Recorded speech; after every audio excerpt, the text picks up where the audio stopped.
ಕಂಟಾರ ಅವ್ರ ಮಾಫಿಯಾನ ತಿರ್ಗಾ ಸ್ಟಾರ್ಟ್ ಮಾಡ್ಬಿಡ್ತು. ಯಾವ ತರ ಅಂತ ಹೇಳಿದ್ರೆ Kantara minimum 45 to 50 crores day ಒನ್ನೇ ಮಾಡುತ್ತೆ ಅಂತ ಅನ್ಕೊಂಡಿದ್ವಿ. ಬಟ್ ಎಲ್ಲರ ಊಹೆ ಕಂಪ್ಲೀಟ್ಲಿ ಡಿಸ್ಟ್ರಾಯ್ ಆಯಿತು. ಬಿಕಾಸ್ ಸಮಥಿಂಗ್ 15 to 18 crores ಅಂತ ಹೇಳಿದ್ರೆ ಅದು ಜಸ್ಟ್ ಆವರೇಜ್ ನಂಬರ್ಸ್ ಅಂತ ಹೇಳ್ಬೋದು. ಬಿಕಾಸ್ ಕಾಂತಾರ ಒನ್ಗಿದ್ದ ಹೈಪ್ಗೆ ಹಿಂದಿಲಿ ಆಲ್ಮೋಸ್ಟ್ 50 CR ಬರಬೇಕಾಗಿತ್ತು. ಬಟ್ ಯಾಕೆ ಬಂದಿಲ್ಲ ಅಂತ ಹೇಳಿದ್ರೆ ಇದೇ ರೀಸನ್. ಈ ಫಿಲ್ಮ್ ನನಗೆ ಹೆಸರು ಹೇಳೋಕ್ಕೂ ನನಗೆ ಇಂಟ್ರೆಸ್ಟ್ ಇಲ್ಲ. ಟು ಬಿ ಫ್ರಾಂಕ್ ಹೇಳ್ತೀನಿ, ಎಷ್ಟು ಅಧ್ವಾನವಾಗಿ ಮಾತಾಡ್ತಾರೆ ಅಂತ ಹೇಳಿದ್ರೆ and paid negative reviews.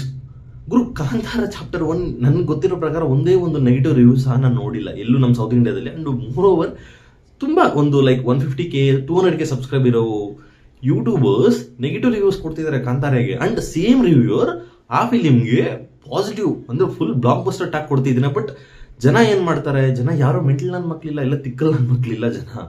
Kantara almost 100 CR ಹತ್ರ ಇದೆ. ಇದು ಇನ್ನೂ ಆಲ್ಮೋಸ್ಟ್ 25 to 30 CR ಇದೆ. ಅಷ್ಟು ಪ್ರಮೋಟ್ ಮಾಡಿ. ಮೋರ್ ಓವರ್ ನೀವು ನೆನಪಿದೆಯೋ ಇಲ್ವೋ, ಒಂದು 2 days ಬ್ಯಾಕ್ ಬುಕ್ ಮೈ ಶೋ ಓಪನ್ ಮಾಡಿದ ತಕ್ಷಣ ಈ ಫಿಲ್ಮ್ನ ಪಾಪ್ ಆಗ್ತಾ ಇತ್ತು. ಅಷ್ಟು ಪ್ರಮೋಟ್ ಮಾಡಿದ್ರು ಕೂಡ ಪ್ರಯೋಜನ ಇಲ್ಲ. ಅಂಡ್ ಮೋರ್ ಓವರ್ ಜಾನ್ವಿ ಕಪೂರ್ಗೆ ಕಂಟಾರಾಗೂ ಕಾಂತಾರಾಗೂ ಡಿಫ್ರೆನ್ಸ್ ಗೊತ್ತಿಲ್ಲ ಅಂತ ನನಗಂತೂ ಲಿಟ್ರಲಿ ವರ್ಸ್ಟ್ ಅಂತ ಅನ್ಸುತ್ತೆ. Because being a spiritual person, ತುಂಬಾ ಜನ ಗೊತ್ತಿಲ್ಲ ಅನ್ಸುತ್ತೆ, ಜಾನ್ವಿ ಕಪೂರ್ ಅಷ್ಟು ಸ್ಪಿರಿಚುವಲ್ ಪರ್ಸನ್ ಬೇರೆ ಯಾರು ಇಲ್ಲ.